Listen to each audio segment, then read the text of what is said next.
right, welcome everyone to another episode of Southern Discomfort. I'm your host with the ghost, the paranormal pastor Ezekiel Kincade, and tonight we are going to be continuing our study on psychic phenomena, and we're going to be looking at clairvoyance tonight. I've got Bethany here with me right now. Say hey, Bethany. Hey, Bethany. Hey, very funny. And then I know Dustin's going to get up in just a little bit. So, and here comes Vickie. There's Mama Vickie.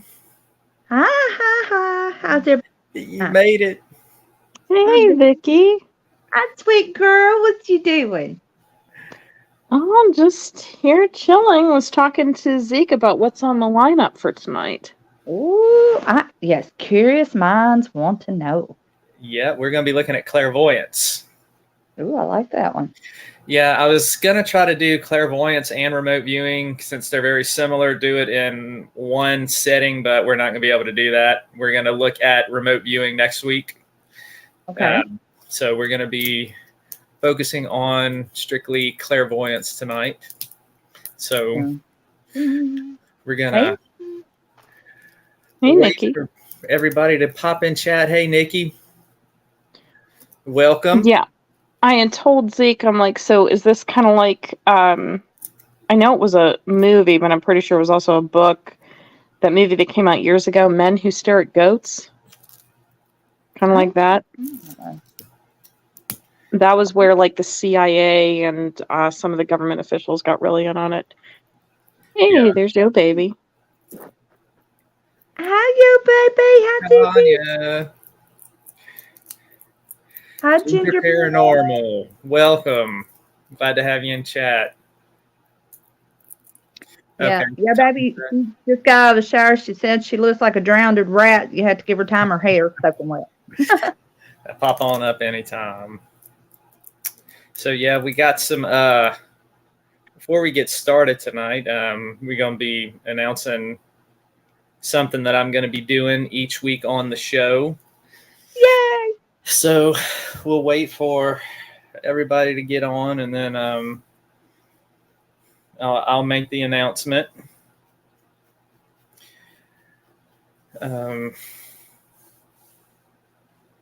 Hey, Ginger. We're good. Tanya says, hey, Beth.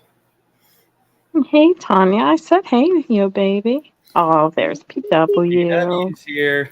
Our witchy witch. A little witchy queen. She is Our here. cereal one. And our lovely Tanya. Oh, no, Dustin. Here comes Dustin. Is he coming now? I thought I seen him down there. Oh, there he is. Hold up. Add a string. There he is. Hello. He is Hey, here. Dustin. Well, hey, Beth. Hey, sis. Hey, brother Zeke. What's up, buddy? Hey, Tanya.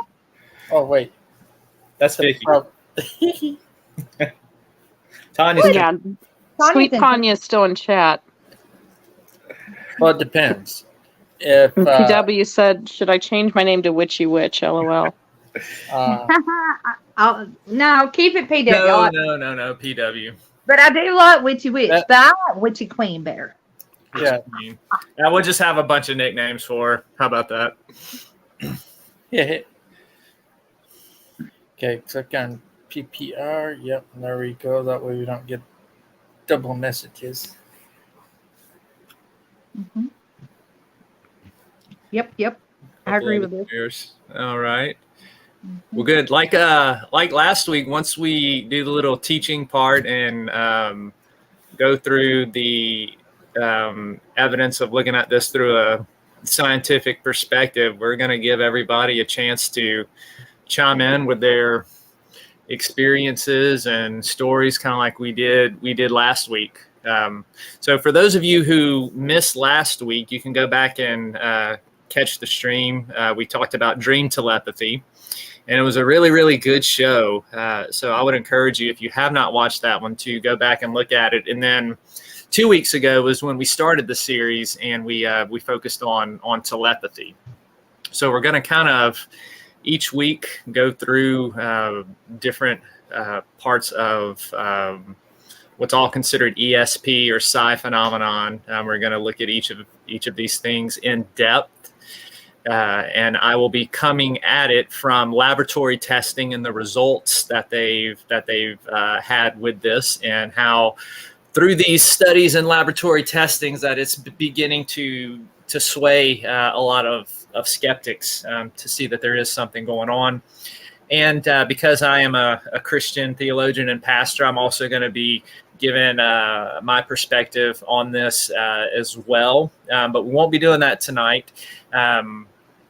Just looking at clairvoyance, and then next week we'll do remote viewing, and then I'll kind of wrap the two up at the end of that section. So that's kind of what you can expect over the next couple weeks here.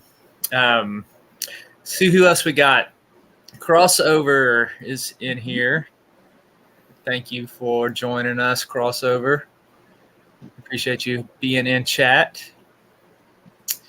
I don't think I missed anybody else. No, I would see it. And that's true, Nikki. Let's see. Yeah. And then PW put that. Oh, yeah. Thank you, PW.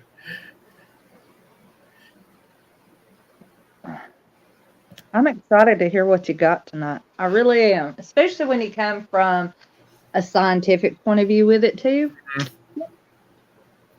I like it. Yeah, I think it's going to be helpful. We're going to get into, kind of like we did with telepathy and stuff, we're going to get into the history, how the laboratory testing was developed, who the first people were to do it, and so on and so forth, kind of to where they are today with it. But I do want to tell everybody, I've mentioned this book on the past several shows, but one of the best books that I have read that tackles this subject from a scientific perspective is Dr. Dean Radin's book, The Conscious Universe. I cannot recommend it enough. You can get it on Amazon, and a lot of my notes and stuff that I'm getting come from that book. So if you want to go more in depth than what we're doing here on the program, then you can pick up that book and read it at your own pace. So I would highly recommend doing that. All right. We've got several people in chat. So I'm going to tell y'all what we are going to start doing each week on the show. I am going to be doing a raffle, and I'm going to be giving one lucky winner their pick of any story from my Southern Discomfort series. So if you're in chat, it's going to be for people in chat, and also who give us a like on YouTube. So if you're in chat and you give us a like on YouTube, you're going to be entered. So we're going to do that at the end of the show. I've got a little spinner thingy app that I'm going to enter everybody's name in, and then we're going to hit the button and we're going to see who wins. I love this idea. I think it's awesome. I'm sad I can't be a part of it though. But yeah. I do think it's awesome. And I have another thing. I put this on Facebook the other day. On my site, I am starting a page for everyone who can make it through all 3 Dreadful Death books, all 3 of the Theo books. If you can make it through all 3 books, then I'm going to have an honorary page on the website that I'm going to put your name on there, and I'm going to make you a certificate. And the reason I'm doing this is because these books are very difficult to make it through. They are that scary and that intense. So if you get the Dreadful Death series and you can read and make it through all 3 books, you just need to let me know that you made it through all 3 books, and I'll get your name and I'll put it on the website to honor those who made it through, and I'll make you a little certificate to send you. These are the 3 books in order. You have The Dawning. This is the first one, and it's in this one, in the foreword, that I talk about my experiences with the ghost of Theodosia. Then next we have The Gathering. That is book 2. And then finally, book 3, the finale of Theodosia's story, is The Mourning. Each of these books gets more intense and more scarier as the story unfolds. Yes, So, you need to put a warning label. It's not for the faint of heart. No, it is. It definitely is not. Bethany knows too. She's read it. That's not even a challenge. That's too easy. You got a new one. You got a new one in, Zeke. Who we got here? Cool Gamer. Welcome. I don't see Cool Gamer yet. I just had it up, Art. Oh, there it is. Okay. Hi, Cool Gamer. Sorry. Welcome. PW said a minute ago she already hit that like button. All right. So repeat that since you had new people come in. Yep. So I'm going to need y'all's help at the end to let me know everybody's in chat so I can enter it into the little. What's Nikki talk? What channel? I tried to look you up. I think she might have been talking about Yo Baby's channel. Oh, here, I'll get it for her because I'm over there now. Okay. Because she was talking to Yo Baby up there a while ago. She was trying to say hi to her too. Ah. But just in case Nikki's talking about Zeke, you are talking about the channel when you are live on Tuesday nights, clicking a like. Yes, correct? this show for Southern Discomfort. Yes. Mm-hmm. This one. So you give this show, give us a like on YouTube. And you're in the chat. Those in the chat, give us a like, and you will be entered into the raffle. And then we're going to do this every show. All right. I just had a new Southern Discomfort story drop. This is August. Let me find it, and I'll pop it up there unless Dustin beats me to it.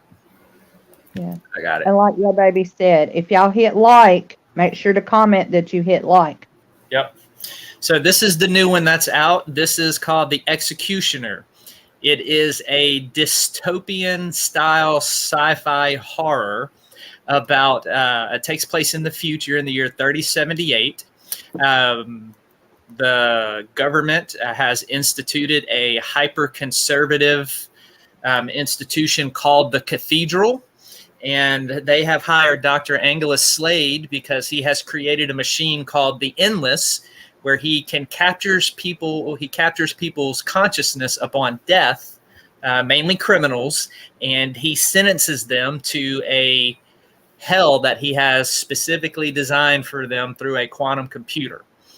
So this story is kind of a religious sci-fi horror blend that gets into the ethics and morality of advanced technology. So if you like stories like that, dystopian style horror, then you're going to like this one. The ending is going to make your skin crawl. So that is the newest one. You can get that on Godless. All of the Southern Discomfort stories are on Godless. And Dustin, is that link in there on the?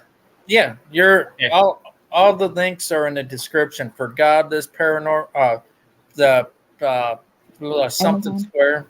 Yeah, the Paranormal Pastor. Yeah. Yep. So for whoever wins at the end of the show, you can click on that Godless link and look at all the different Southern Discomfort stories that are there, and pick one, and just comment in the chat which one you want. I'll see it, and then we'll get that ebook copy to you. And it's all ebooks. Okay, there's no paperbacks. Southern Discomfort is strictly an ebook format. So, Dustin, we got anything else to announce before we kick things off? Kenneth is in. Say hi to Kenneth. Hey, Kenneth. Let me pull the comments back up so I can watch them. Not okay. Where to go? I was gonna post it. There it is. I found There's it. Kenneth. I'm also gonna post the link in the chat for you here. Okay. Copy. We can pin it to the top. No, not unless you want to just.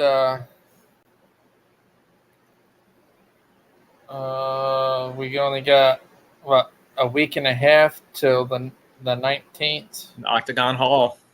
Woo woo! Yep. So excited. So yeah, we will all be there. Your team, Three's Company, and 1Z, and a Beth. And a Beth. That's right.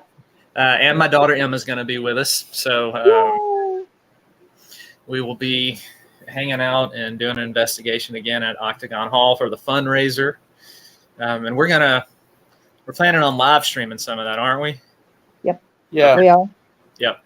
So if you can't make it, you weren't able to get tickets, you will be able to watch what we do as we live stream it. Yes, Nikki, Dr. Angelus Slade. That is the doctor's name in The Executioner, who created the machine called the Endless that captures people's consciousness upon death. And Nikki has a son named Slade. Oh, yeah? Uh-huh. Oh. Oh, look, she just said it too. Oh, yeah. Very cool.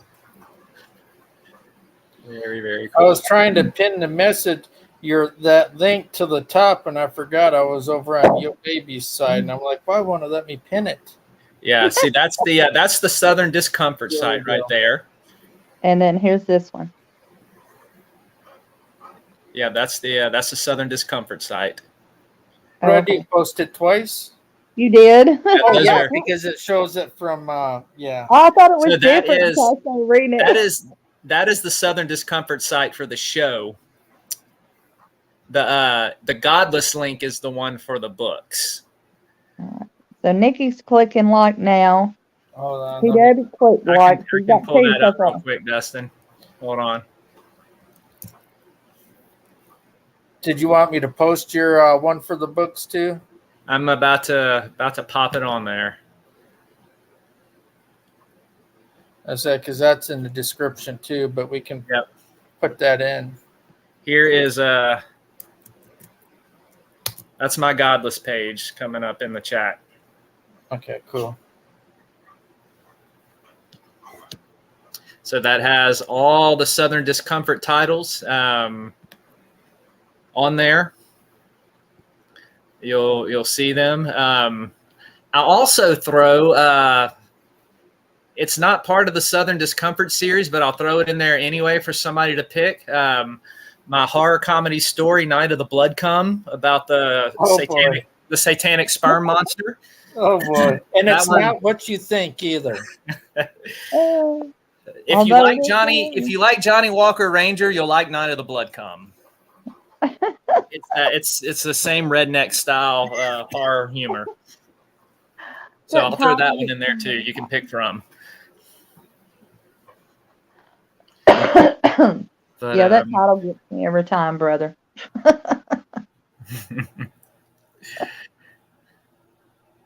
So, well, all right, y'all. If everybody's ready, we'll go ahead and get into clairvoyance. All right, hold on. And Nikki said it took her to the PPR page. What Nikki did? She was trying to click like. So when how does she do it while she's on? Because I'm on a different way. I'm on mod way. Do what now? Which How does link is not working? Well, she said it took her to the PPR page. It is all PPR page, but it's this show tonight. Click like on this show tonight. Yes. Give Southern Discomfort Show a like. I was gonna say the links that we put should take people straight to your products. Yeah. No, she's trying to click like on the Southern Discomfort. That's what she's saying. Oh, okay. Yeah. So, Nikki, you can even wait until the show ends and then click like on the Southern Discomfort show for tonight, the Clairvoyance. Yep. All you gotta do is close the live chat section, and it'll show the thumb up button, and then you click the live chat again. There you go. Thank you, brother. And you hit that little X at the top of the live chat section, and then when you after you click the thumb up, you click the live chat, then it'll slide over and it'll show a box. You click in that box like you're going to type, and bam, you're right back. Super easy.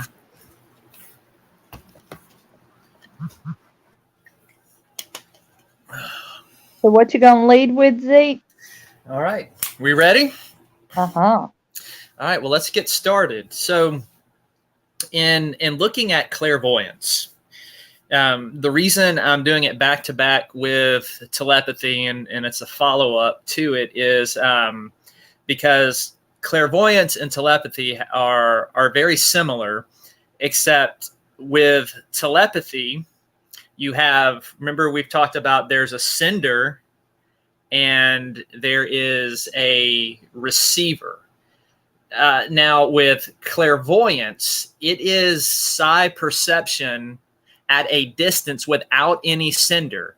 It is a receiver. It's a one-person thing to where they can perceive something across space and time. Well, I guess, remote viewing falls into that category as well, which is why we're doing those together. But clairvoyant, strictly speaking, is telepathy in a way without a sender, if that makes sense. Mm-hmm. So these studies with clairvoyance, all of the studies started around the same time period. Talked about J.B. Rhine and his parapsychology school in Duke, starting off, and they used similar testings. All right, they used the Zener deck for testing clairvoyance and remote viewings, but they also used picture drawing experiments where somebody would draw a picture and be in another room or something like that, and then the person practicing clairvoyance would try to see through their mind what picture was being drawn. These were the very early testing stages, very rudimentary, and as time went on, it was kind of the same thing with telepathy. They started putting more controls in place to rule out any sort of cheating or being accused of any sort of cheating. So clairvoyance, nobody sends an information that is received. The information is obtained from a distance or a hidden location that's outside ordinary bounds of space. Clairvoyance literally means a clear seeing. And this psi perception can also, what's also included in clairvoyance would be perceptions that a person picking up on sound, which would be clairaudience, picking up on smell and touch and taste, called clairsentience. So all of these would kind of fall under the umbrella of clairvoyant experiences. Mm-hmm. And so the term ESP, extrasensory perception, this was based out of testing on clairvoyance, and J.B. Rhine in 1934 talked about clairvoyance in his book titled Extrasensory Perception, or ESP. And he talks about the spontaneous experiences that people had, the states of awareness. He also talked about dreams and stuff.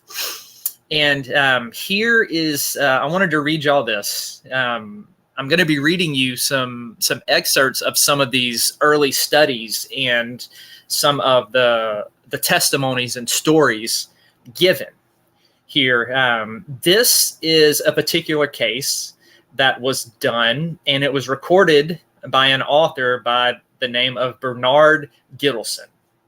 And this is what he records, this woman's experience. He says, a woman on an Oregon farm was jolted awake one morning at 3:40 by the sound of people screaming.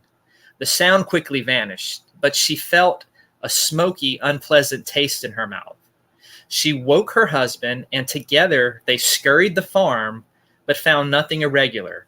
That evening, on a television newscast, they heard about a plant explosion that started a huge chemical fire, which killed 6 people. The explosion had occurred at 3:40 a.m. So this is a recorded testimony of clairsentience. We talked about that being taste, feel, smell, sight. So that would fall under the umbrella of clairvoyance. Another interesting testimony is found in a book called Phantasms of the Living. And this particular book is quite interesting because it was compiled by members of the Society for Psychical Research. And the person who is reporting this next story, this story takes place in the late 1800s. And remember, again, I'm going back to some of the earliest recorded evidence of when people actually started getting into this type of study. So this story was a Miss Morris Griffith. She lived in North Wales in Britain in 1884. And she reported this experience, which is recorded in the book Phantasms of the Living. She says, on the night of Saturday, the 11th of March, 1871, I awoke in much alarm, having seen my eldest son, then at St. Paul de Luanda on the southwest coast of Africa, looking dreadfully ill and emaciated. And I heard his voice distinctly calling to me. I was so disturbed I could not sleep again.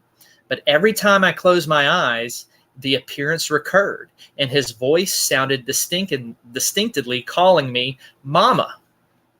I felt greatly depressed all through the next day, which was Sunday. But I did not mention it to my husband, as he was an invalid, and I feared to disturb him.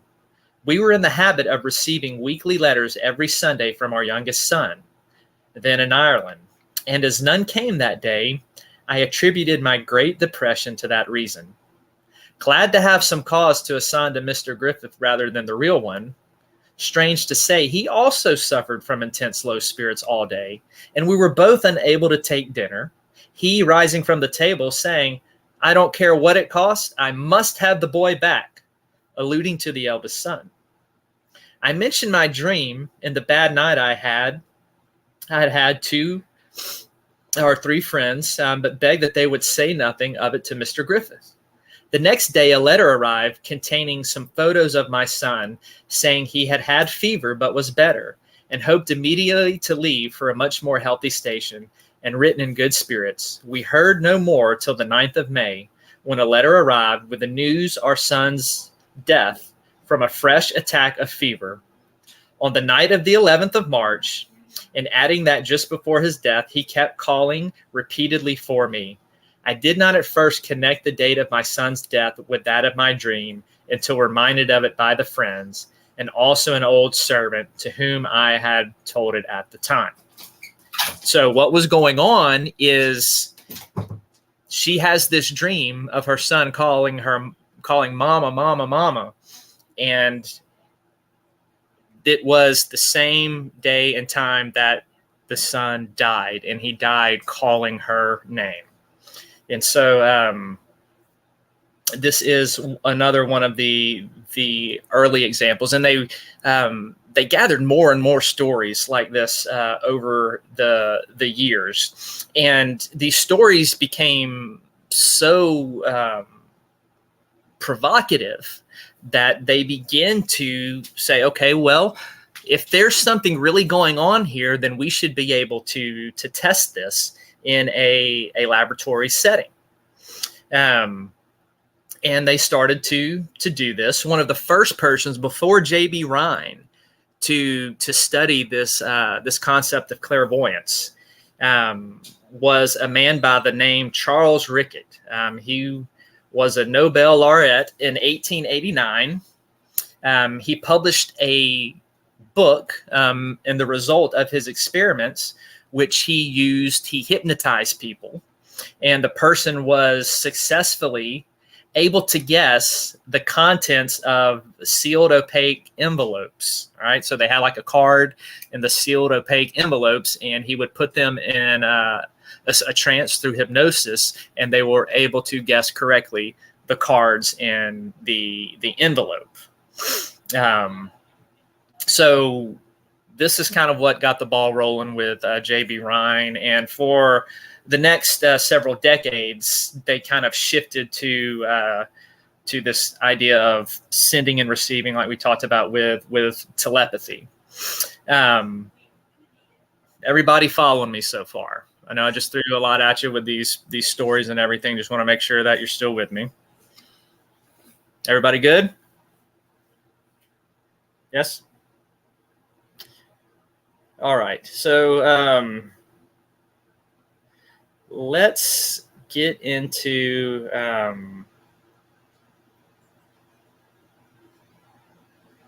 the testing.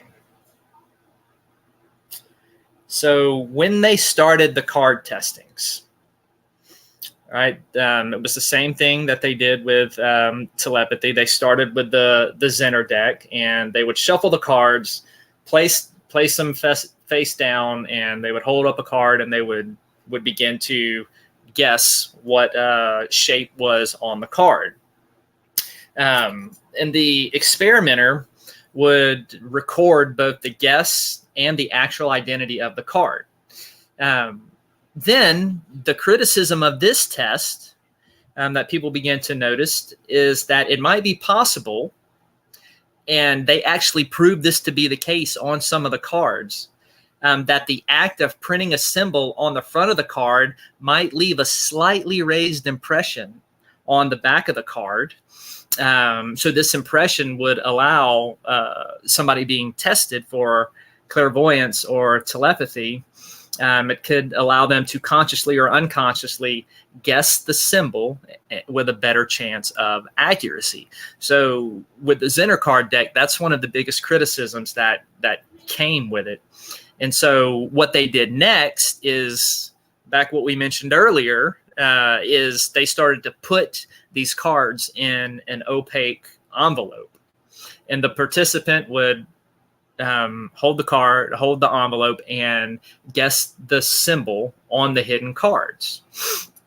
And the same thing, the experimenter would record what the card actually was and what the guess was.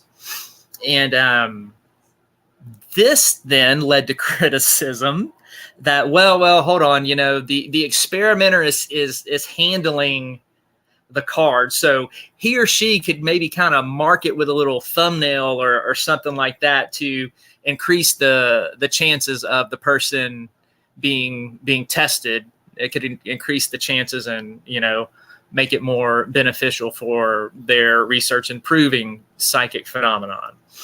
So what they did with this is they began to make improvements, kind of what we talked about last week. The experimenters were no longer permitted to handle the cards.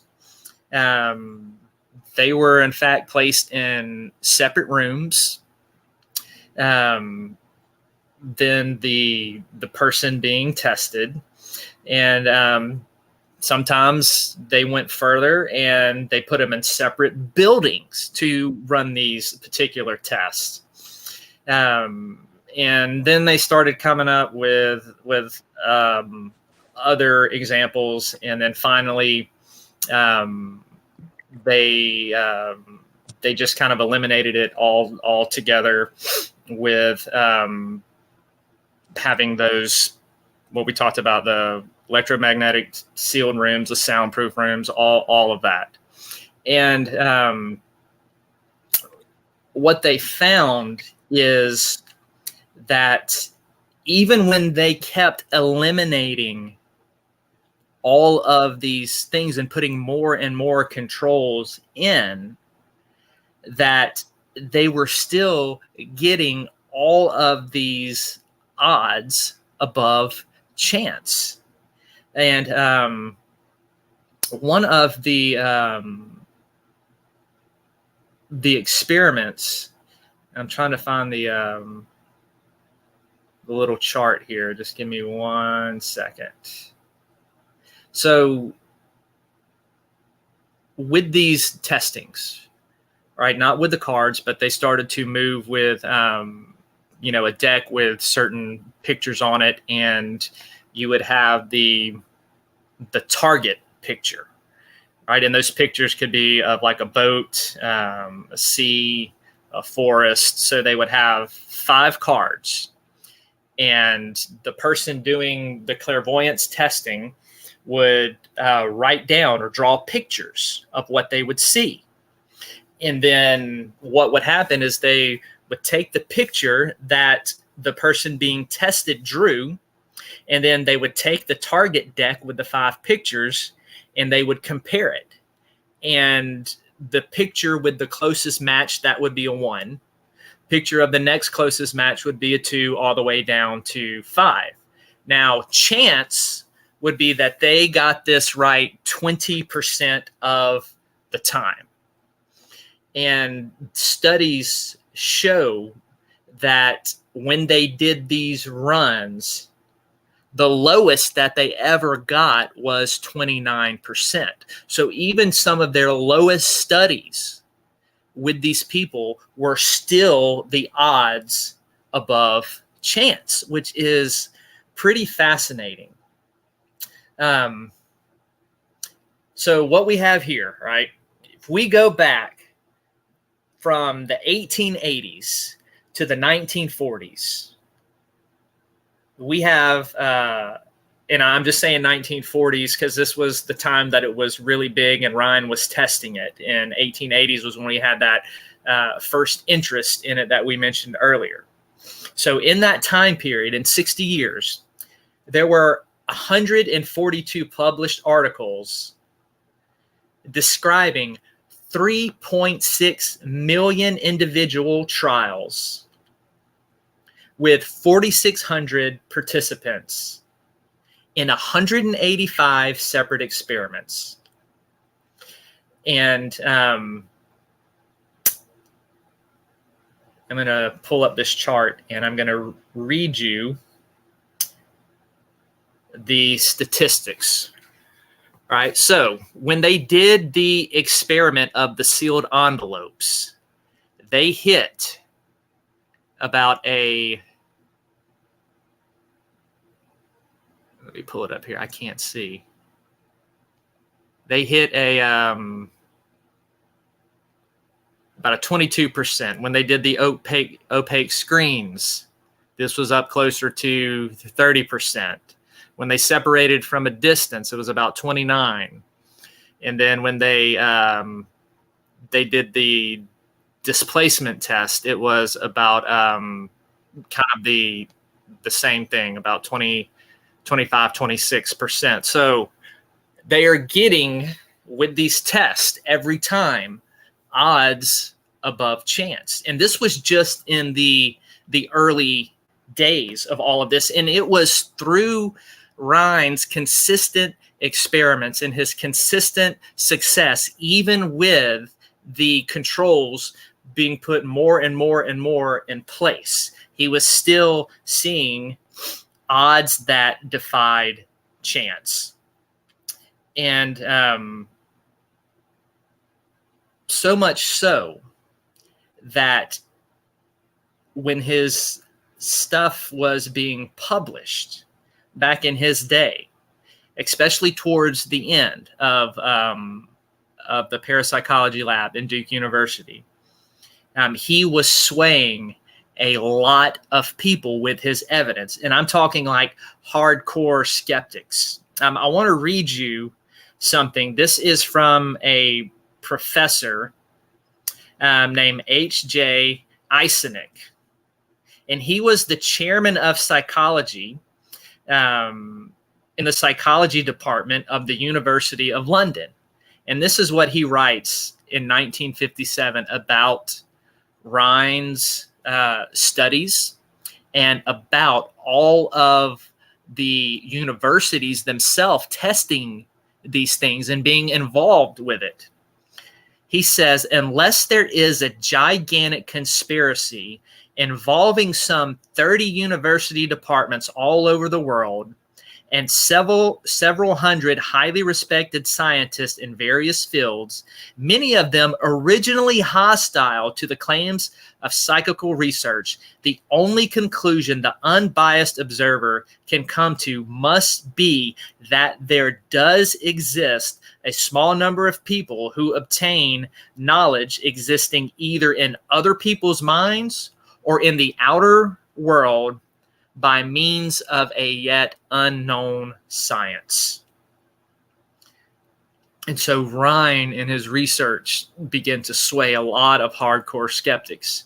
And as these studies continue, and as these results of 10 million to 1, a billion to 1 odds against chance in some of these studies, more and more hardcore skeptics are being persuaded that there is something going on because it is consistent with the odds above chance in all the testing that they're doing. Now, that doesn't mean that they've had failed experiments where, they've come in and tested people and, people have just gotten the chance or they've gotten below it. They take that into consideration as well when they're coming up with this. So not every experiment that they do is a success. But still, with everything that they have done, they're still hitting these odds. Now, that was with telepathy and also with clairvoyance, where they would just have somebody clear their mind and focus and see if they could pick up on a picture in an envelope in the next room, right? Y'all understand that. And it's not telepathy. Nobody was, well, there's no sender. So you were able to test clairvoyance in a very similar way that you would telepathy. And so given all of the research that Rhine did and the tremendous impact he had, he really set the precedent and set the stage and is the one that we can thank for getting this out into the open and making psychic phenomenon a legitimate, scientifically studied field with proven results through laboratory testing. So clairvoyance is a real phenomenon, just like telepathy, just like dream telepathy. So what I want to do right now is open it up to everybody in chat, everybody, our team on the panel. All right, this is the time to share with us any type of clairvoyant experiences that you had, and also tell with us how you knew, what was it that when you had the experience that proved to you that this was clairvoyance. Y'all get what I'm saying? Like kind of like what we read in the dream. The lady, she woke up, she could taste the smoke in her mouth at 3:40 a.m. and then later that evening she finds out on the news at 3:40 a.m. the plant exploded. So kind of how you were able to connect that your experience was clairvoyant. So y'all hit me with it.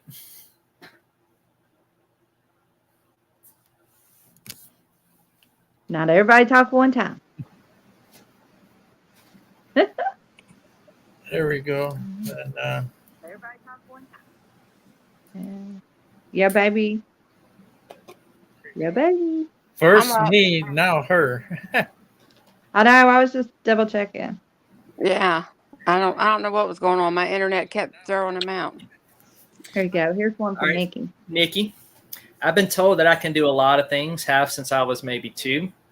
Vicky usually can shed light on me ability wise. I just do what I do without thinking about it, which is Claire. Yeah, absolutely.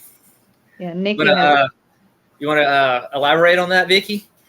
Yeah. So me and Nikki, of course, we go way back. She's also one of my partners in crime, which means we go paranormal investigating a lot together. And there's a lot of times where she will pick up things and, she'll look at me and she's like, well, there's a man there. She'll give me a name or she'll say this or that. And a lot of times we always research. So anytime you pick up something and you think that you know something, whether you hear it, which is the clear audio, whether you see it, it's given to you spirit wise or anything else, that's clairvoyant. And so you always want to get enough evidence or information to where you can have some validation. So a lot of times when we go to these historical places, and she picks up things, either we will use research to help validate, or we look for evidence, whether it's through EVPs or photos or something, some form of validation that you can back up anything that you're picking up, whether it's clairvoyance, clair audio, clairsentences. Because sometimes a lot of it is just a clairsentence, which is a knowing, and that knowing falls in the clairvoyant. Excuse me. So a lot of times people just know things and there's no rhyme or reason to why you know it. But it's the same thing. You're still getting that information. You just don't know how you're getting the information. Right. Right. And that's the other thing about clairvoyance, kind of what we talked about with telepathy. A lot of times it can be your talent strictly picking up on that, or a lot of times it can be a spirit communicating that to you, and that's kind of like a mixture of clairvoyance and mediumship. But it still would fall into that category, and that's the cool thing about a lot of this stuff is you see a lot of overlap with some of these abilities. Yeah, so the difference between medium and clairvoyant is a true medium will literally have conversation, which means it flows back and forth. A clairvoyant doesn't have conversation. They just pick up to them. Yeah, you can talk to them, and you may get clair audio. You might get a word, and usually I have found over time that clair audio will have a word, and it's spoke to them. It's either usually 2 or 3, or sometimes even 4 times they'll hear that exact same word, but it's not a full-on conversation. So they'll get a word here, they'll get a picture here, or they'll get a knowing. That's clairvoyant. Whereas a medium actually looks at spirit, they talk to them and they talk back. That's more of a medium. That's the difference, if anybody's wondering. Yes. Thank you, Vicky, for highlighting that. You're so welcome. And then Nikki's right. Like she has a book, and I tried it a lot, but I'm not great at note keeping. Nikki is great at note keeping, because there's a lot of times where you're talking about how dreams and clairvoyance will work hand in hand. A lot of times before we go somewhere, Nikki will have a dream and she'll write it down, or she'll pick up something before we go and she'll write it down. Me, usually I'm calling and I'm like, okay, this is what I figured out. This is what I've heard. This is what I've seen. And instead of me writing it down, I use Nikki as my book or whoever I go with. Chanel, Nikki, y'all. I've done y'all the same way. So, but now, that's a good. Has anybody ever had the experience where you've picked up on a smell or a taste you know, like this lady did that we talked about, who woke up in the middle of the night and had that smoky taste in her mouth. Has anybody? I've never experienced anything like that. I'm curious if anybody else in chat or on the panel has. That's not really true though, Zeke. Okay, so I don't think you've grasped it, but when you go paranormal hunting and you get that whiff of smoke, like tobacco smoke, yeah, that's still a form of clairvoyance. Okay, Mhm. because that smoke's not really there, but Right. it's coming to you, so it's still a form of it. Gotcha. Well, then I have experienced that. Yes. I've just And never experienced it. Like, what I'm more getting at is like the lady, like a dream, like you wake up in your own bed or in your own room and there's this taste in your mouth, you know, that you've never had before. So I'm speaking more not when, you know, I guess when you're on a paranormal investigation, Right. but something outside of that. So I'm trying to limit it or bring it away from anything connected with an investigation or a paranormal, to just like isolating it to that event with no spirit or anything that you're picking up on involved. Does that make sense? Yep, it does. Okay. Yeah. I don't think I've ever done smell or taste that didn't involve a spirit. Okay. I don't think I have ever, and I've sat and thought, but that's kind of wild. I don't think I really have.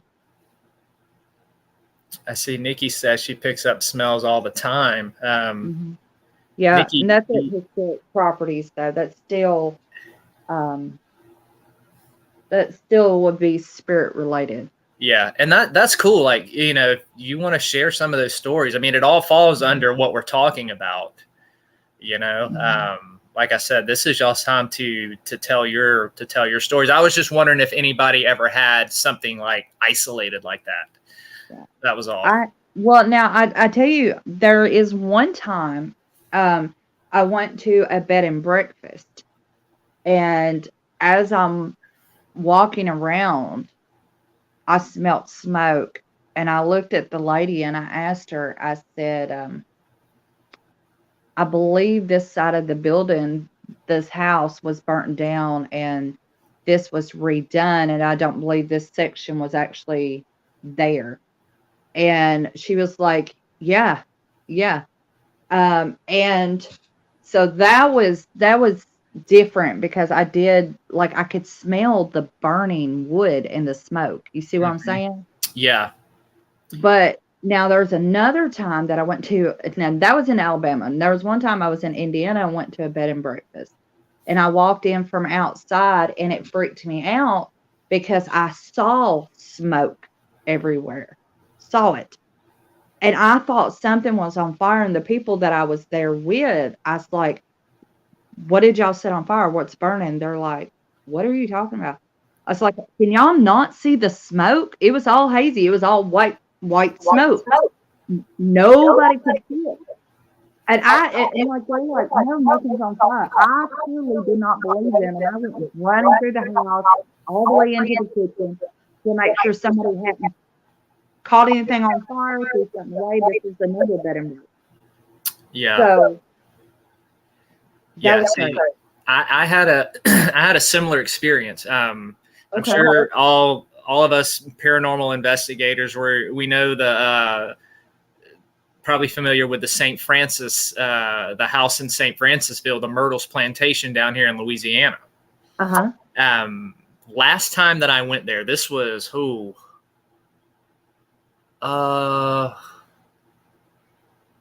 maybe 2018, 2019, maybe a few years before that. But we went there, and before we started the tour, I began to smell something burning, like fire, like something was on fire, and I could smell the smoke really, really thick. and I was sniffing and looking around to see if anything was burning, and there was nothing burning. There were no fires. There was no smoke coming in anywhere. And then we left, and I didn't think anything else about it. And we started the tour later, and they're taking us around, and they said, they ended up telling us, yeah, we recently had to remodel the kitchen because so many months ago, the kitchen just spontaneously caught on fire and burned down. And I was like, ooh. And so I kind of was wondering, well, if that's what I was picking up on. Well, I'm sure it was. And then we had more paranormal experiences later that night. Me and my kids, we were, there's story about children ghosts around there. And about 3 o'clock in the morning, me and my kids wake up and we're hearing children playing outside, laughing and giggling, and we can hear them running back and forth across our window. And I'm half asleep, and I'm mad because I'm like, what parent is letting their kids run around the property at 3 freaking a.m. in the morning? So I go out there to look, and I mean, I heard the kids, and it was just a few seconds later, man, I was storming out that door. I was going to rip somebody a new one. And I go out there, and there's nobody there. I walk around the cabin and look. I go to the next one. I'm looking all around, and there's no kids. And I come back in, and my children are like, "What? Did you find anything? Who was that?" I was like, "Y'all, there's nobody out there. Not a soul." I said, "It is dead." And we were all kind of like, "Whoa, could that have been the ghost of the children they were talking about?" So I had 2 experiences when I went to the last time I went to the Myrtles plantation in St. Francisville. Right. Well, those are really good experiences. Yes. I mean, seriously, the fire one would definitely be on the clairvoyant side. The children, however, I don't really think that's clairvoyant because it wasn't just you that heard it; it was all of y'all that heard it. So that could have been like them living their life in a different time, Yeah. So, because a lot of times that's what they do, or it could have been even a residual. It depends on what time of night it is. So, those are really cool experiences, though, Zeke. That's awesome. Yeah, but I don't know if it's residual because the next night we didn't hear anything. We stayed 2 nights. Okay, so if it didn't happen on the same time frame, then chances are it was not residual at all. No, because I set my alarm for 10 minutes before 3 because I was going to wake up and see if I could see it again. And, there was nothing. That's awesome. So See, that was smart. And a lot of people don't think to do that, but that's another way to tell if it's intellectual haunting or residual. Right. Because residuals are on time loop. So if you can prove that it doesn't continually happen, then it's got to be paranormal. It's got to be unexplained. So that leads you to believe, okay, well, are they living that time frame now on a different level plane? You know what I'm saying? You see what I'm saying? Yeah. Yep. But yeah, what we experienced at that point, at that time would really fall into the paranormal more than it would psi phenomenon. But yeah, clairvoyance fascinates me because I have not experienced it very much. There's been a couple times, but it's not something that I regularly experience. So I am really fascinated if anybody else has something they want to share. Or if PW has anything she wants to add in chat, slap it in there, PW. What about you, Beth? Bethany. Boo Bear. Yeah, sorry. What was the Earth question? to Blondie. Yeah. Have you ever experienced anything that would be considered or possibly considered clairvoyant? No, not a bit. Not a bit at all. Tanya? Yeah, baby. Yo, baby. I'm here. I admit, and I have to ask before she answers, is anybody else hearing an echo when we talk? Yes, I am. Same here. I hear it with everybody but Zeke. Interesting. Same thing. Yeah, same here. It's Sissy. First, it started with me having issues, and now she's having the issues. It's me. I Now, hear I it when I hear talk it too. from everybody. And Vickie. Yeah, I hear it on me, Tanya, Beth. I don't hear it on Zeke. So. Because Same. I don't hear it on Zeke. until just now. Yeah, it's happening. It's happening with you too, brother. Yeah, but it's not me. I was muted the whole time. That's what I'm saying. I know. Yeah, but when you talk, it's still echoey. How long have you been unmuted, brother? I just now unmuted. I've been keeping an eye on it. When you get knocked off, it doesn't echo. When you come back, it does echo. I just unmuted right as I started talking. See, I'm gonna go back on mute again. Okay. Yeah, it's still doing it. But what I was trying to say is sometimes your headphones do that. I don't have mine on tonight. I don't have my headphones on either. I don't have mine on either. I'm on my laptop. Yeah, I'm on my laptop. I don't have headphones on my phone. Let me go out and try again then. Let me go out. Make sure you don't have another thing open like your YouTube or something. Like sure. Yeah. Hang on a minute. But yeah, no, I haven't experienced anything clairvoyant, nothing psychic, nothing at all like any of that. So if anybody has, please share. I don't think I have anything open. Let me check. Yeah, through my experiences and discussions with people, this is the one I have found that seems to be really rare. And it may just be the people I talk to. So that's why I'm wanting to hear more stories and experiences about this one. Yeah, but I haven't experienced any of that. Like not just clairvoyance, but dreams, telepathy, precognition, nothing. I don't know. I know there was one time I watched the show on TV, and I forget who did the experiment, but it was awesome. And it was like what you were talking about, Zeke. So they took one person inside the building, and they blindfolded them, and they put them. No, they didn't blindfold them. They put them under a light.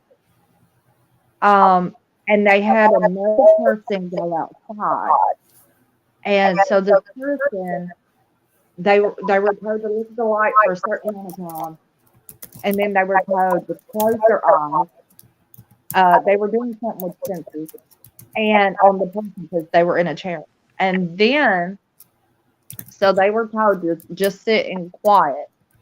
And then when this person went outside, then like maybe 10 minutes after this person was outside, then they were asked to describe what they see this person doing or what they see, anything to do with what's around this person. What do you see? Do you see this person doing anything? And it was really cool because she started describing, like this person was underneath, it looked like a carousel. So she could describe the top of the carousel, and she could see the red and white stripe. She could see the fence line that was around it, and like there was a water fountain out there or something. And so she was describing all this. And so when they come back in, they had a short video and actually showed her that she was able to see what this person was experiencing. while they were out there. And I thought that was pretty cool. That is cool. Yeah. So, I wish I knew the name of it, though. I don't even remember. It's been a few years. But I always wanted to experiment doing some of these experiments for real. Yep. We need to conduct our own experiments. We should. There we go. We definitely should. And record the data. I'm all for it. I am all for it. I am too, but here's something. It's better to record without a person knowing they're being recorded. Mm-hmm. Because then you get more honest feedback responses. Whereas when a person knows they're being recorded, they tend to get that anxiety, and then that messes up what they truly get. You see what I'm saying? Mm-hmm. I'll be a little guinea pig. Hey, we could do experiments like this. I'm all for it. Yeah, I just don't want to know if I'm being recorded. Yeah, and a lot of times it creates stress and added pressure that can block your your mental clarity. Yes, which is what I'm talking about. Yeah. That anxiety level, the fear, because a lot of people, I've seen this. I've been this way. I'm still this way. But a lot of times people will second guess themselves. And usually when you second guess yourself, that's when you take yourself in the wrong direction. Yeah. Yep. I'll bring this up when we get into remote viewing next week. I'm reading a really good book right now. Can't remember the lady's name, but she was involved with the government when they were doing all of the testing and research for remote viewing, and she gives pointers and tips of how to get your mind and your conscious ready for it. And one of the things she starts describing and helps with, and I found really beneficial, is she talks about the difference between how to know that you're getting a real impression, or how to know that your mind, like you're trying to produce something on your own. She talks about just that that the relaxation that is needed, and how that stressing over it and that attempt to make something happen is when people really go down the wrong path with it and everything. So, Right. Well, PW had a comment. all right. So people who have clairvoyance are the ones that can see or hear spirits more than normal people can. 10% of Americans have that ability. Yeah, thank you for bringing that statistic up, PW. And welcome, Moon Empath. They say people tell me I see a lot more than normal people. And right before that, she had commented to you, you had commented to her, and she was in Louisiana, and she said she's been seeing spirits jumping into people's houses the past couple of days now. Yeah, it's like Moon Empath said earlier, Louisiana, because there's so much history down here. There's a lot of places that are very fertile with paranormal activity here. Lots of cool places, and I got a bunch on my list that I want to go travel around and see over this next year. So I am working on something for us guys. It is an abandoned prison. I'm not gonna say where yet. I'm trying to find contact. It's closed off to the public for various reasons, but the history and the reason they closed it off was because of stuff going on and paranormal things being reported there. So I've got some connections that I'm going to try and see if I can maybe work a little magic and hopefully get us the opportunity to go there. I hope so too. So Yay. we will see. I want to go to the Myrtle Plantation too. I have yet to be there. Yeah, we should. That should be our first one we should plan for down here. Yes, definitely. I know Bethany and I have talked about going there, and we've tried a couple times when she's come down to visit. But one time, it just gets booked so far in advance. Yep. That place is always popping and always have people coming in and out. But we'll have to look and come up with a time that we can all make it and go there, because I want y'all to experience it. And what we can try to do, if we can book it early enough, we can actually stay in the house and not in the cabins. We could stay in some of the rooms in the house, and that's what we would want. Okay, so the house itself is better than the cabins? Why? Yes, because the house is where the house is the main plantation. Right. That's where you had the owners, and a lot of the stuff that happened on the grounds happened in the house. Ooh, so that's what we want to do. So if we go there, I want us to get the whole big experience. I want to go on a time that we can get into the house itself and stay there.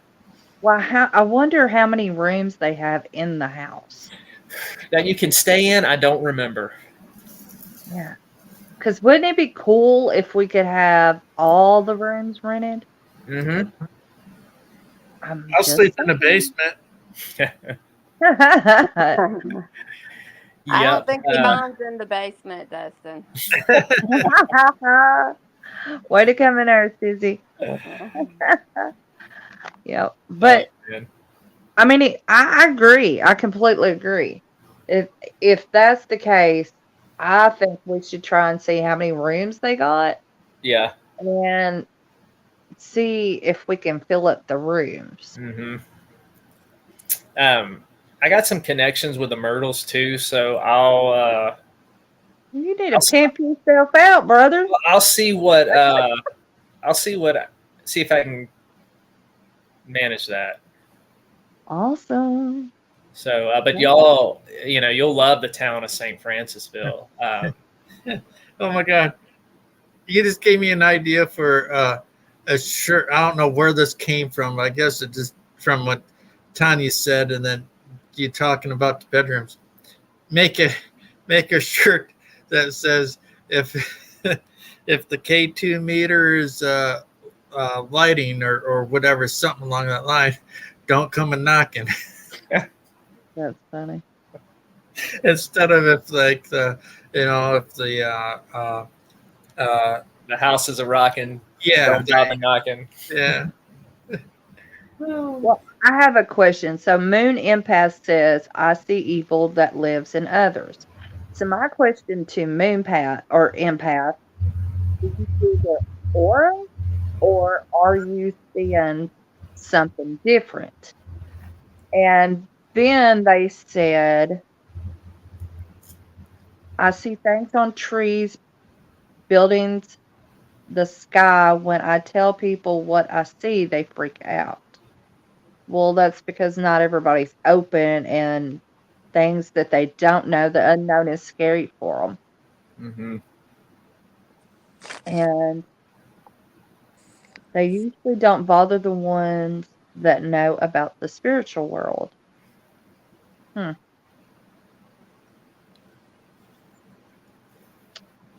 And of course, PW says, Moon at We Believe You, we don't get scared easy. No, we don't. Yeah, we encourage people to share their experiences on here. You know, for anybody who's new, like we are a family. We're gonna treat you like family when you come into this chat. And so, you know, don't be afraid to share. You know, a lot of us have had our own experiences. You know, so we know what it's like to have to, you know, the courage it takes to open up and share some of these things. But this is a safe place for you to do that. Yeah, don't get discouraged or disheartened if we don't get to your comment right when you post it. We will come back to them. Yeah. Yeah. So, Moon Empath, if you want to answer Vicky's questions about what is it that you see, is it an aura, or are you seeing apparition, or what is it that you exactly see when you said you see the evil spirits in people, or the evil? I don't know. Did she say evil spirits or evil? She says she sees evil spirits in people. Okay. Let me double check that, but I'm pretty sure that's what. Oh, no. What she said was, I see evil that lives in others. Oh, lives. Okay. Yeah, I'd be curious what that looks like for you. Uh-huh. Yeah, if you could elaborate, that would be great. And then PW says, I have a spirit named Edward, who is a male witch who died in my parents' house, and he is protective. Mm-hmm. Oh, that's my dog's name, Edward. Mm-hmm. And he's the cutest little bitty thing. He ain't no bigger than a minute. He's a grasshopper. He's 2.5 pounds. I got him right here beside me. Uh-huh. Oh. Yeah, PW said, or the chakras. Yeah, are you seeing the chakras? Yeah. How is it that you are seeing, like Zeke asked, when you look at them, how is it you see it that allows you to know that's what you're seeing? I'm curious. Oh, who'd we lose? Tanya dropped off for a second. Oh, okay.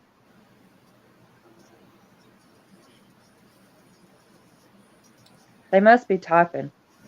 Yeah, so I know with me, you know, from being a Christian and a pastor and Christian theologian, the perspective that I come from there, you know, Christians are given spiritual gifts, and one of those gifts is the discerning of spirits. And so a lot of times that for me, that discernment is a knowing. Just like it's hard to explain. It's like a knowing, like, you know, 2 + 2 = 4. There's just a knowing of what kind of spirit that there is. So with me, it's more of a sense than it is of actually seeing something. Here's what. Let's pull that up there. My youngest son started seeing dead people when he was a little boy and never knew what happened to them until someone would say how he does see what happened to them when he wasn't born in that time. Mm-hmm. Because he's a sensitive. Yeah. Yeah, he was afraid to sleep at night. Oh, yeah, because a lot of time that's when everything gets quiet, it's when they come and talk to him or try to communicate with them. Yeah. Because they know he could. But I'm curious to know how old he is, because I know that there's been studies done. Of course, I've researched, you know, because of my own little boys. Right. And typically, a lot of children are sensitive, whether it be clairvoyant or mediumship or clairaudio, but most kids are sensitive, and they typically grow out of it. The latest is typically 9 to 10 years old. Yeah. Now, my daughter Emma, when we get on the subject of precognition, I'm going to have her on because she has a lot of precognitive dreams that end up coming to pass, you know, either the next day or a few days later. Oh, nice. And one of my strongest gifts is the precognition prophecy thing. And so that's another thing we can look into and get into. Is this ability, is it passed down?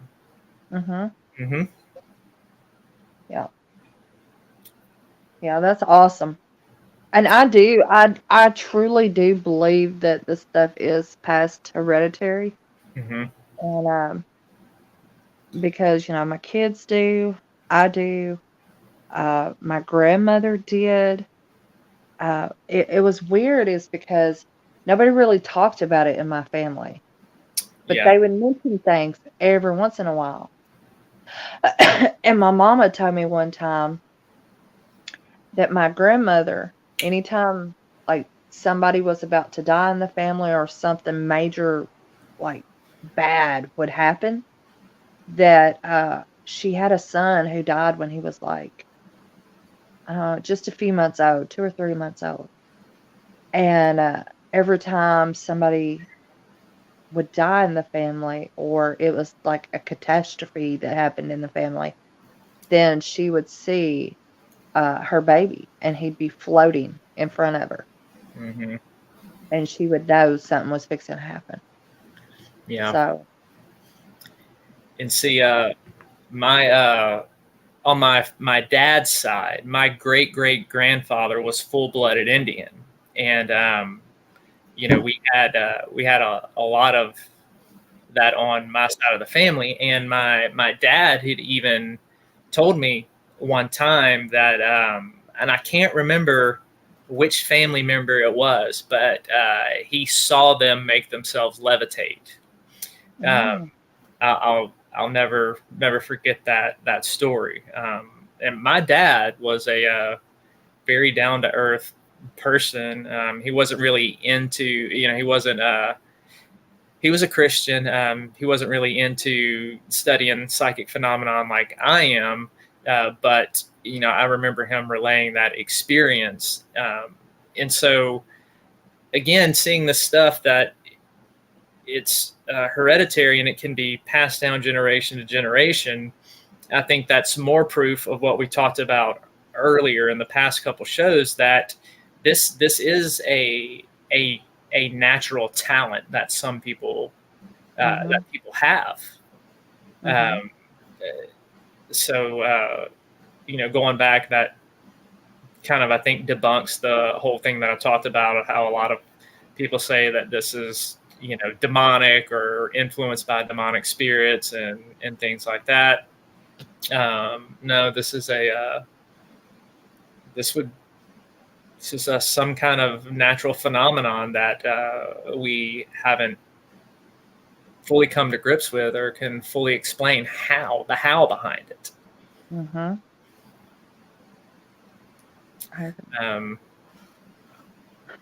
All right. So I'm going to disagree with you on this one. Okay, because my son he's been seeing things since he was born. And the earliest he was that he would talk about seeing things, he was 2.5. So yes, 4 to 5-year-olds usually are able to communicate better about seeing them. But if you pay attention to and I'm not saying you're not paying attention to your children, but a lot of times people will take a child's imagination and they just think, oh, well, it's imagination. They got an imaginary friend or stuff like that, and they blow it off, or it's something that they've seen on TV or something like that. But a lot of people will typically, and they don't mean to do it. So I'm not saying this in a bad way. It's just, as society has grown, this is typically what we've been taught to do to children is, be like, oh, that's just your imagination, or, oh, don't worry about it. You know what I'm saying? Yeah. So, but with my son, he wasn't a good speaker, and he even saw things at 2.5 and I had to go in and clean house. So there are children who actually see things a whole lot younger. I'm sorry. With another comment.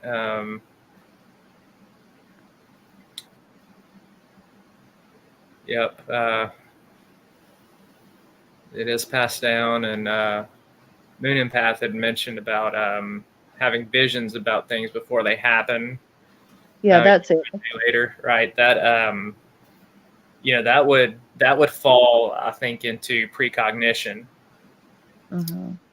which we will get to that eventually on the show as well. Yeah. Let's see. Going through the comments. Yeah, Misty said it's passed down in her family as well. Yeah.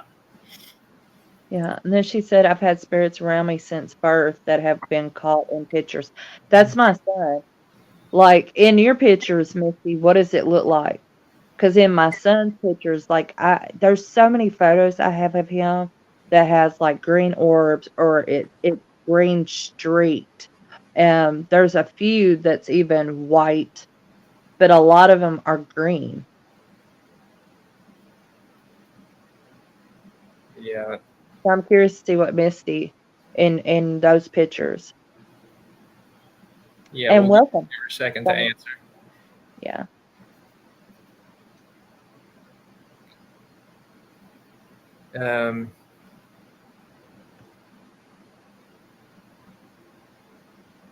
Ooh. Did you read that one? Let's put it up there. There you go. Is it coming up? Well, it was. Somebody keeps knocking it off. So, orbs and full body apparitions. Yeah. So very similar to your son, Vicky. Mm-hmm. Now, granted, I've not seen full body apparitions in any of the photos, but I have seen other people's. Yeah. Yeah. But definitely the orbs. But have you ever, Zeke? Have you ever seen some of the photos where people captured full body apparitions in the pictures? Yeah, I've seen photos, definitely. I've never had that experience with me or with any of my children, but I've definitely seen other people's photos. I might have to go over and check it out then, Misty.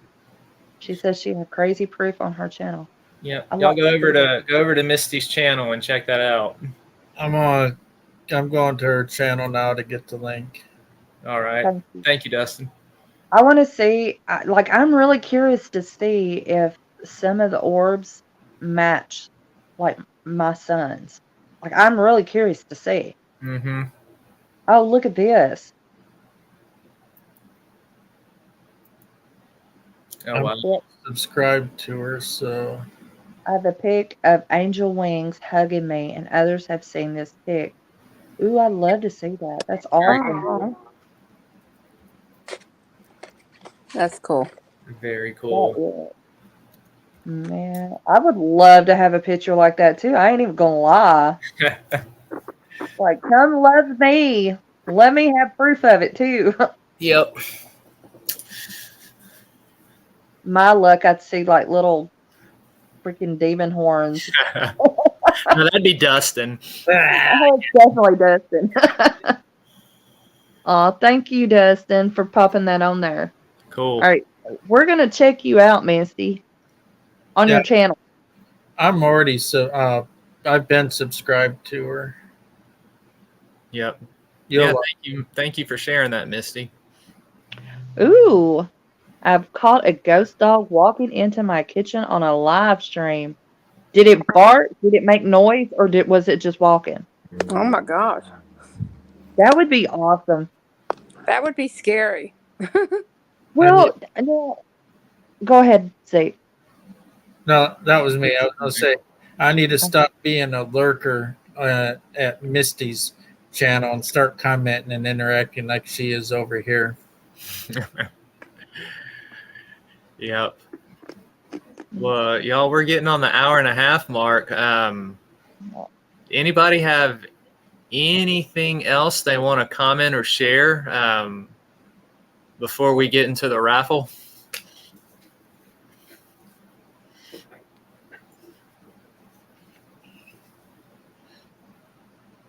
My YouTube channel shows things in the sky. I do mirror image as well. So those who can't see can see what I see just walking. I do a lot of live stream feeds on my channel. That's cool. We love some live streams. Yep. That's one of the things we talk about. You know, when you live stream, you know, it's hard to fake it. Amen. That's why we do live stream every investigation. Yep.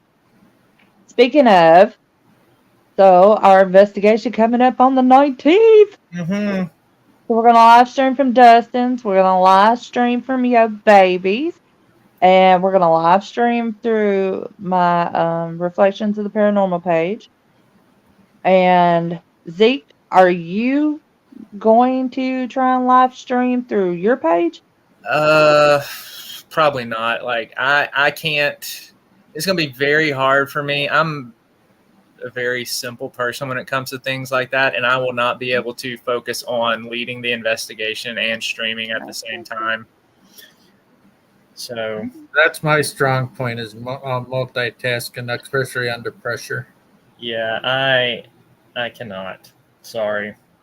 But you have all, you know, there's all these other options for people to look, and I'll post the links on all my social media. I got you. So, All right. Thank you, Dustin, for putting memes up there, too, because I think that's pretty cool, too. I can help you with that. Oh, she was talking to Misty. That's awesome.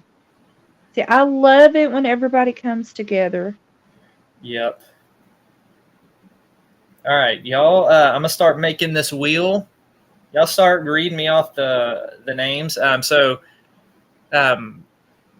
For those who came in late, we're gonna start doing a raffle at the end of every show for people who are in chat, and also you need to go ahead and give this live stream video a like on the channel for you to be entered in. And what I'm going to be doing is I do a monthly story series for Godless called Southern Discomfort. It's all horror related.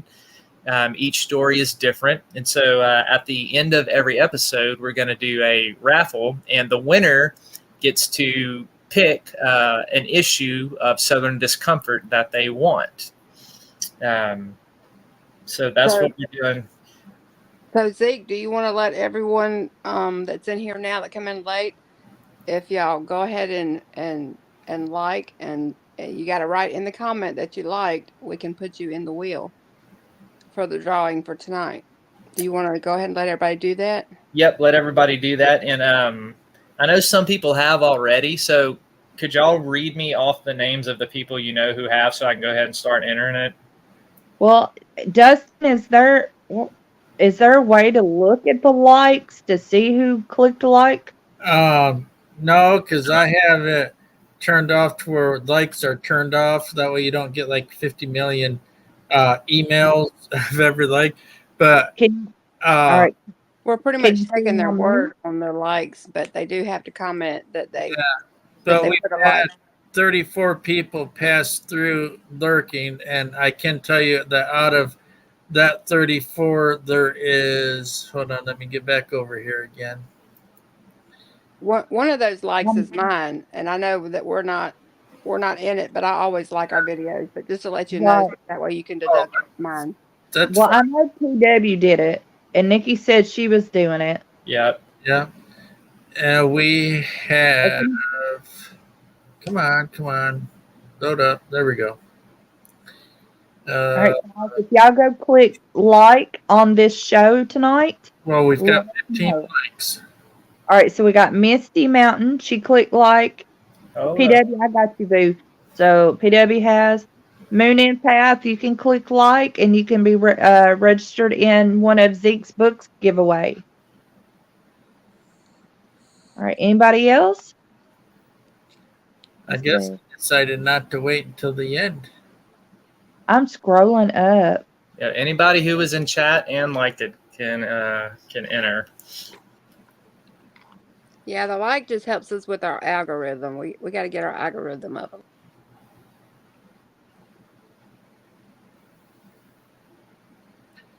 But I know that it's only been maintaining 5 to 6 viewers at a time, but throughout the whole duration, there's been a total of 35 different viewers. So, Yeah. Well, it's if anybody was in chat at any point in time and stayed for a little bit and and interacted.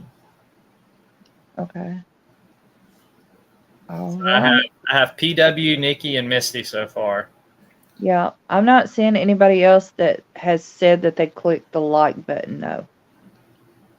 oh, Unearthly! I didn't even see Unearthly come in. Did you? I did. I said hi.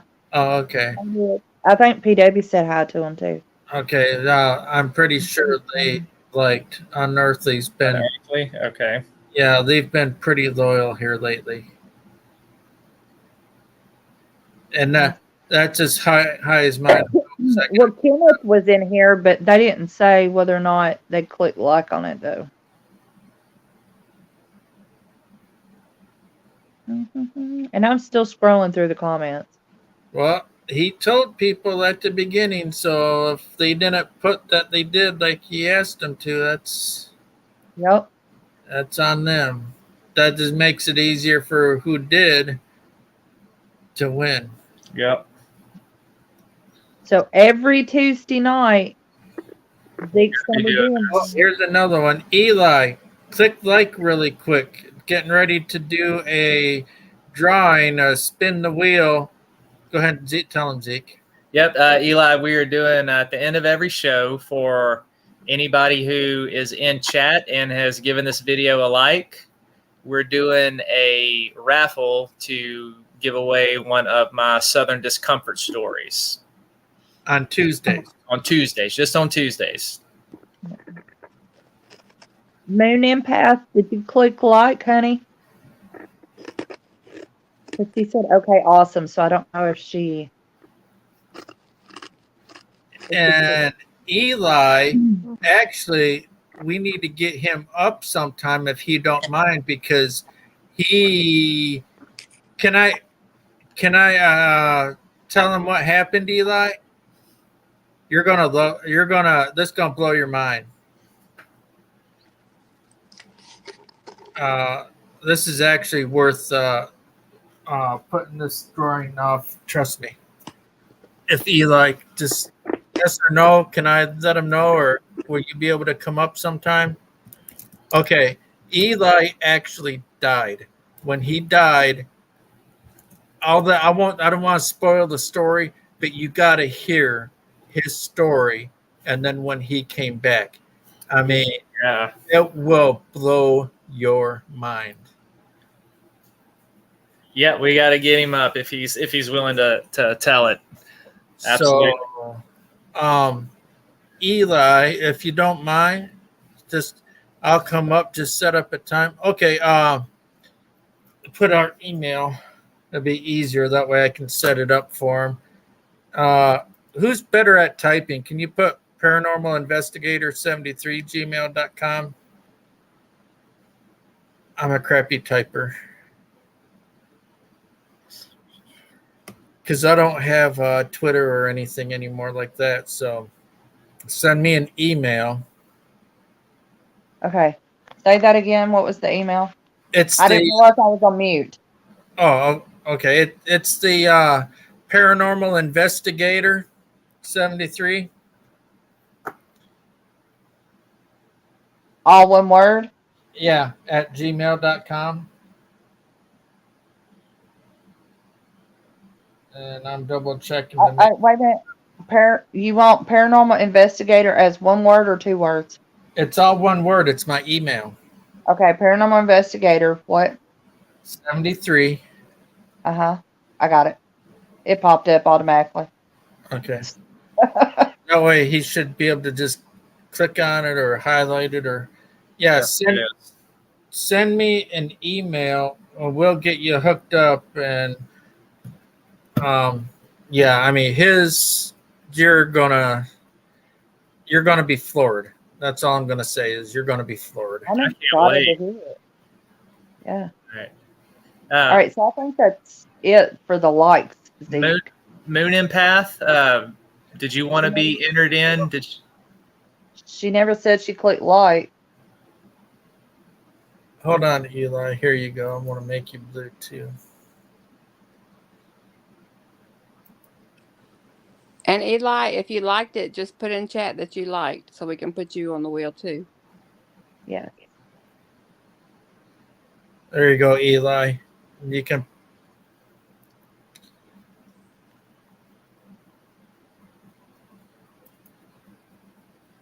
I'm on my phone.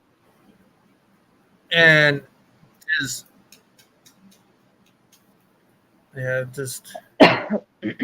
I'm excited for this because I never get tired of hearing this.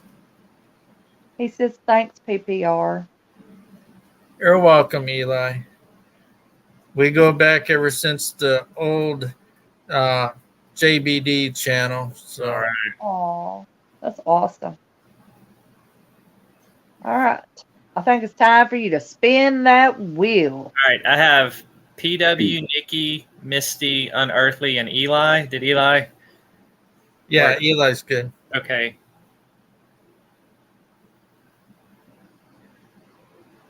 Is that everybody? Yeah. I didn't see. Moon, did you like it? Did you like it? If you liked it, you need to tell us now. He's fixing to spin the wheel.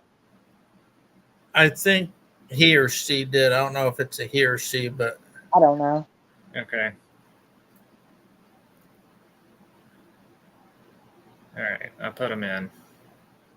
And Eli dropped a link to I think that could be about his story if you want like a little preview. I really don't want to spoil it because I can't wait to hear your guys' reaction. Awesome. All right. I'm going to spin the wheel. We're going to solo you out. All right. Here we go.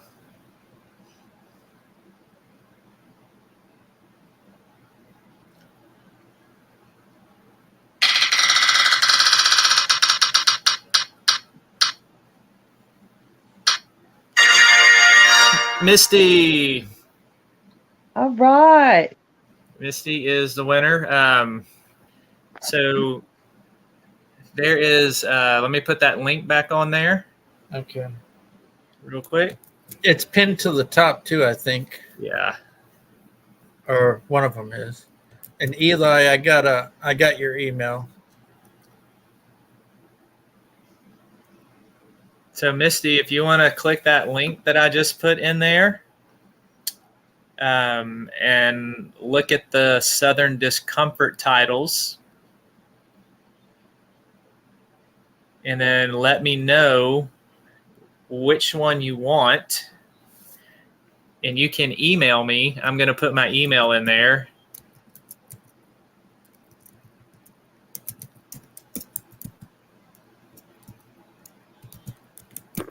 Congratulations, Misty. Yay.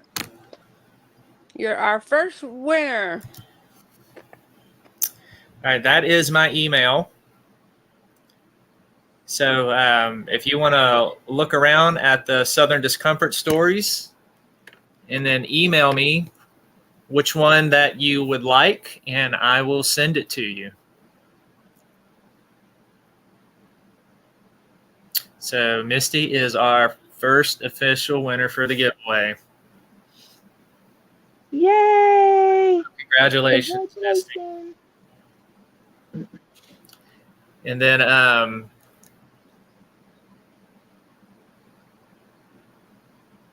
let's see, 1 second here. There we go. Just sent you a message, Angel.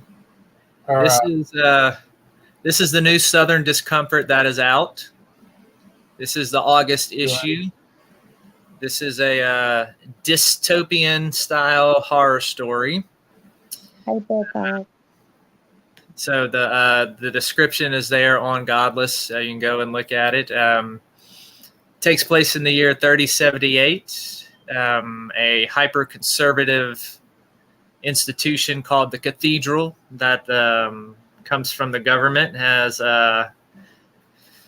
instituted that this man by the name of Dr. Angelus Slade, who has created a machine called the Endless, where they execute criminals and they are able to capture their consciousness and put them in a computer simulated hell for all of eternity. And the conundrum in this one is that they have a guy that may or may not be guilty of murder that they're about to have to put to death and put him in the machine. So this really is a religious sci-fi horror dystopian that gets into the realm of ethics with morality and technology. So it was a fun one to write. But that's the latest that if anybody wants to pick it up, you can grab it on Godless.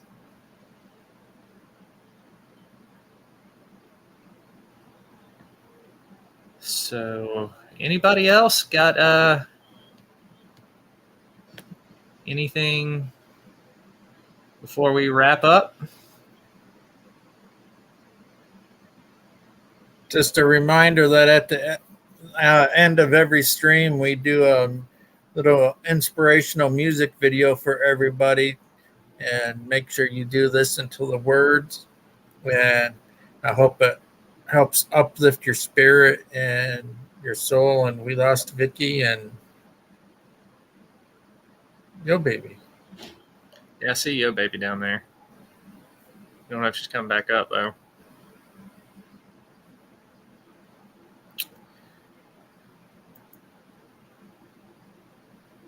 There she is.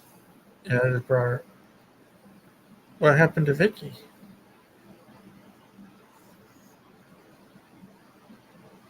She probably had a phone call. Okay. Bethany or Yo Baby, any closing remarks? Can you hear me? Go ahead. Sorry. No, go ahead. No, I was fixing to jump off myself. My mic keeps going in and out.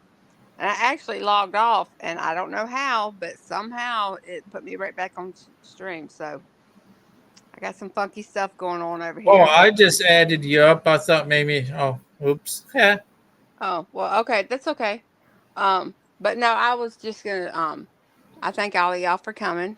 And this was a very good topic. There was a couple things I was going to share, but I'll wait till next time. But anyway, thank you, Zeke, once again. I enjoyed it. Okay. And all of y'all have a good night, and thank you for coming. Go ahead, Beth. Yeah, just very interesting, and yeah, I may not agree or have experienced any of the like, but I still found it really fascinating nonetheless. And yeah, that's pretty much it. All right. Well, thank everybody on panel. Thank you, Dustin, Bethany, Tanya, and Vickie for being here. Thank you, everybody in chat, for chiming in and participating and talking to one another. So we will, I will be back Sunday. We will be doing Sunday shots again. That is Sunday night at 7:30, no, 7 Central, 8 Eastern.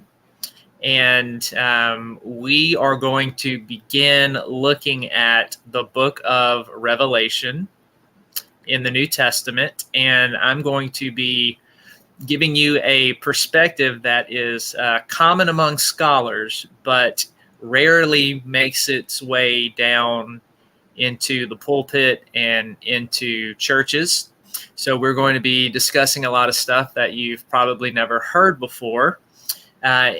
So for Sunday, we're not actually going to get into the text itself yet. I'm going to give you a history of the book, when it was written, how to understand certain symbols in it. We're going to talk about the different viewpoints of the book. So a lot of background information to kick us off. And then after that, we're going to be getting into the text of this extremely fascinating piece of literature. So I hope you will all come back and join us Sunday for Sunday Shots. And then next week on the show for Southern Discomfort on Tuesdays, we're going to pick back up and we're going to look at remote viewing. And we'll be doing a giveaway again for that. So thank you, everybody, for tuning in. We love you and hope that y'all will be back. So, Dustin, if you want to go ahead and fire up that video. I sure will. And make sure you stay on after because I got a reply back from the email. Okay. So...